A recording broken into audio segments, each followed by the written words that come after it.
আসসালামু আলাইকুম। সবাই কেমন আছেন? আলহামদুলিল্লাহ আমরা ভালো আছি। আজকে তৈরি করেছি বিটরুট দিয়ে পুরি। বিটরুটটাকে ভালো করে পরিষ্কার করে ধুয়ে কেটে ব্লেন্ড করে ছেঁকে নেব।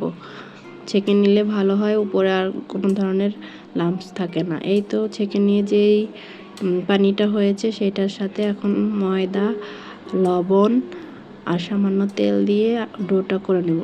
একটু ঝালের জন্য একটু মরিচের গুঁড়ো আর চাট মশলা দিয়ে দিয়েছি মজা লাগার জন্য, যেন বিটরুটের যে গন্ধটা সেটা না থাকে।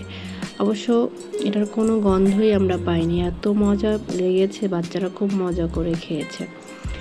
যাই হোক, আমি বিভিন্ন ডিজাইনে এটা করেছি। কিছুক্ষণ রেস্টে রেখে একটা রুটি তৈরি করে নিয়েছি। প্রথমে চিপসের আকৃতি, মানে বাচ্চারা যেভাবে পছন্দ করে ওইভাবেই তৈরি করেছি।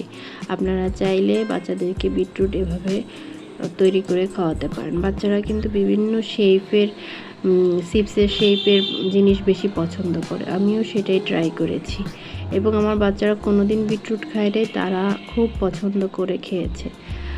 এটা একটা উপকারী খাবার। যাই হোক, আমি কিছু তেলে ভেজে নিয়েছি, কিছু এয়ার ফ্রায়ারে ভেজেছি। আপনাদের যেটা সুবিধা হয় সেটাই করবেন। এই তো সবগুলো বানানো শেষ, এখন কিছু তেলের মধ্যে ভেজে নিচ্ছি। এটা যত একটু উল্টে পাল্টে লাল করে ভেজে নেয়, আর কোনো কাজ নেই। তবে এয়ার ফ্রায়ারটাও খুবই সুন্দর মুচমুচে হয়েছে। আর যেটা আমি চিপসের শেপ লম্বা লম্বা করে দিয়েছি, ওইটাই বাচ্চারা বেশি পছন্দ করেছে।